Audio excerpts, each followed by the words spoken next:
সাম্প্রতিকভাবে দেশের আবহাওয়ায় আমূল পরিবর্তন সংঘটিত হয়েছে। আজ দেশ জুড়ে ভয়াবহ দুর্যোগের সমূহ সম্ভাবনা রয়েছে। দেশের সব পুলিশ স্টেশনকে 10 নম্বর মহাবিপদ সংকেত দেখাতে বলা হয়েছে। সমগ্র দেশের তাপমাত্রা এবং বাতাসের গতিবেগ আজ অস্বাভাবিক রকম ভয়ঙ্কর।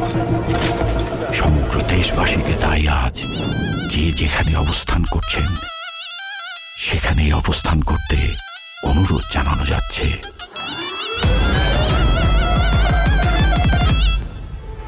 When I cry, you know why? 'Cause the man turned up high. 我的领袖来自